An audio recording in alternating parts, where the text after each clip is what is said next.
Assalamualaikum warahmatullahi wabarakatuh. Di sini kami akan mempresentasikan dari hasil kinerja kelompok kami. Apa sih kinerja kelompok kami? Bagaimana aplikasinya? Check it out. Oke teman-teman, kita lanjutkan pembahasan tentang pemanfaatan QR Code untuk absensi.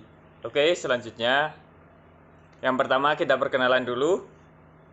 Tim kami terdiri dari Ahmad Ismawan dan kemudian ada Harun Al-Rosyid yaitu yang tadi membuka, kemudian saya Fajar Ramadan. Untuk selanjutnya, materi yang pertama kita langsung saja menuju ke landasan teori bersama dengan Mas Ahmad Ismawan, silahkan. Oke, nama saya Ahmad Ismawan. Selanjutnya di sini saya menjelaskan apa sih quick response. Ya, seringkali disebut QR code ataupun kode QR adalah semacam simbol yaitu dua dimensi yang dikembangkan oleh Dentsu Wave yang merupakan anak perusahaan dari Toyota, teman-teman. Sebuah perusahaan Jepang di sini berdiri pada tahun 1944. Tujuannya QR code ini adalah menyampaikan informasi secara cepat dan dapat tanggapan dari QR code. Pada awalnya QR code digunakan untuk melacak bagian kendaraan maneuvering, teman-teman. Nah, di sini selanjutnya bisa dilihat QR code biasanya terbentuk dari persegi putih kecil, bintik-bintik ya mas, kayak jerawat, dengan bentuk geometri hitam. Meskipun sekarang banyak yang telah berwarna dan digunakan sebagai brand produk informasi yang dikodekan dalam QR code Universitas Sumatera Utara yang pada ROL, nomor telepon atau SIM card ataupun dan lain-lainnya, QR code telah mendapatkan tradisi. Ya, selanjutnya adalah ini gambar-gambaran QR code. Ini bisa digambar versi 1, versi 2, versi 3 yang ukurannya masing-masing adalah ada yang versi 1 sampai 21 kali 21. Bentar teman-teman. Ya. Dan selanjutnya adalah mengkoreksi kesalahan QR code. Di sini bisa lihat teman-teman, QR code mampu mengoreksi kesalahan dan pengambilan data dan membaca kode apabila QR code yang rusak ataupun kotor. Menurut Dentsu pada tahun 2011, teman-teman, ada 4 tingkatan koreksi kesalahan QR code, bisa dilihat teman-teman. Nah ya, ini selanjutnya, nah ini manfaat-manfaatnya ya. Nah, yang pertama ya, kapasitas dalam penyimpanan data, kapasitas tinggi ya teman-teman. Sebuah QR code dapat menyimpan jumlah data yang sama dengan QR code ID yang tidak memerlukan ruang besar. Selanjutnya dapat mengkoreksi kesalahan. Yang selanjutnya banyak jenis data, kompresi di story, kemampuan menghubungkan dan lain sebagainya. Ya, kali ini saya akan menjelaskan tentang hasil analisis. Apa sih yang di dalamnya hasil analisis? Ada masalah, solusi, kebutuhan non fungsional, dan kebutuhan fungsional. Ya, kita masuk ke masalah dulu. Jadi ada proses absensi mengganggu konsentrasi mahasiswa atau siswa.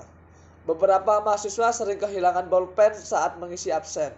Jadi ada yang meminjam tapi ternyata dimasukin ke tas yang meminjam itu. Terus ada absensi memakan waktu yang lama, jadi nggak efektif tentang pembelajaran yang akan dilaksanakan. Yang kedua ada solusi. Solusi aplikasi ini menggunakan sarana yang tersedia di sekitar kita. Kita memakai aplikasi berbasis web, memanfaatkan kemajuan teknologi. Jadi apa sih, kan dunia kita kan udah maju, masa teknologi nggak dimanfaatin secara maksimal gitu. Terus next, kebutuhan non fungsional. Ini ada pengguna, ada dosen dan mahasiswa. Software browser yang mendukung JavaScript dan PHP. Browser yang mendukung JavaScript dan PHP untuk mahasiswa dan dosen semua. Hardware buat dosen itu laptop atau semacam komputer. Tapi perbedaan dosen sama mahasiswa itu, kalau dosen nanti menyeken, kalau mahasiswa nanti dapat QR code. Dan kebutuhan fungsional. Di data itu ada name dan password user itu buat mahasiswa, dan ada data dosen. Prosesnya itu login buat si mahasiswa, dan presensi itu buat di data dosennya. Jadi ada laporan presensi mahasiswa tidak masuk atau masuk. Dan informasi yang tersedia itu ada QR code untuk yang di-scan. Kemudian yang didapat informasi mahasiswa itu ada QR code yang nanti bisa di-scan buat laporan data presensi. Ya, selanjutnya ada perancangan, nanti akan dijelaskan oleh Fajar Ramadan. Check it out. Oke teman-teman, kita lanjutkan untuk perancangannya. Pada bagian perancangan ini ada 3 diagram yang kita gunakan, yaitu ada use case diagram, activity diagram, dan juga sequence diagram. Untuk use case, pertama-tama di sini ada dosen masuk di sini adalah proses login. Kemudian login ini nanti akan digunakan untuk menangani proses absensi. Nah, absensi ini juga mengambil data absensi yang dilakukan oleh mahasiswa dengan menggunakan ID yang didapat dari proses login mahasiswa. Kemudian semuanya ini nanti akan kembali dilaporkan untuk si dosen. Kemudian selanjutnya pada activity diagram, proses di aplikasi pertama-tama dosen akan masuk atau login. Kemudian setelah dosen login, nanti presensi akan dibuka oleh sistem. Setelah dibuka, nanti mahasiswa bisa login, kemudian nanti mahasiswa akan mendapatkan QR yang dibuat secara otomatis oleh sistem. Setelah itu QR tersebut digunakan untuk melakukan scan. Setelah itu hasil scan akan diproses sebagai absen oleh sistem yang kemudian akan menghasilkan data absen. Kemudian selanjutnya sequence diagram. Ya, ini sama saja menggambarkan proses yang tadi, cuma di sini dari sisi aplikasinya lebih terlihat, di mana di sini ada interaksi antar database juga, di mana database melakukan cek login, kemudian menyimpan data absen, kemudian mengembalikan data absen itu untuk ditampilkan kepada dosen. Oke, untuk implementasi selanjutnya kita menuju ke demo aplikasi. Check it out. Oke teman-teman, lanjut pada implementasi. Mari pertama-tama kita coba untuk masuk sebagai mahasiswa dulu. Pertama kita menggunakan NIM. Di sini saya pakai NIM saya. Sudah tersimpan passwordnya.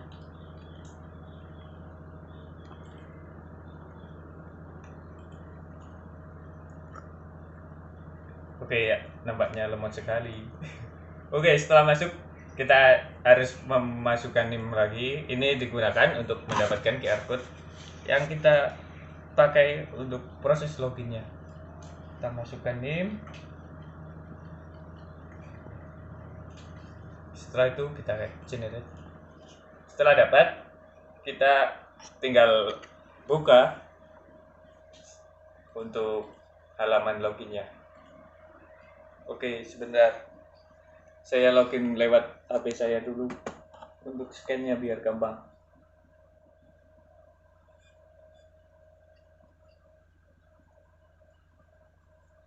Ya, ini juga menjadi salah satu keunggulan dari sistem berbasis web. Jadi kita bisa dibuka dari mana saja asal device kita itu memiliki browser, atau bisa dibilang multi-platform.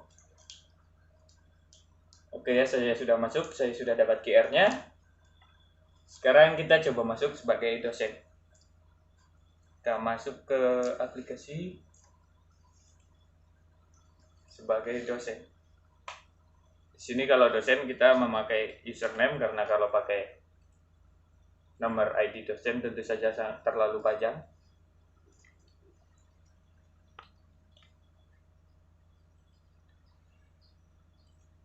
Kemudian setelah masuk, kita akan diminta untuk memasukkan pertemuan. Kita misalnya pertemuan kedua.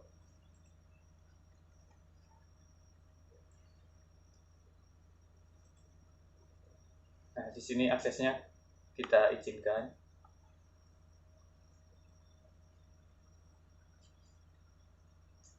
Ya, sepertinya laptop saya ini terlalu kentang ya.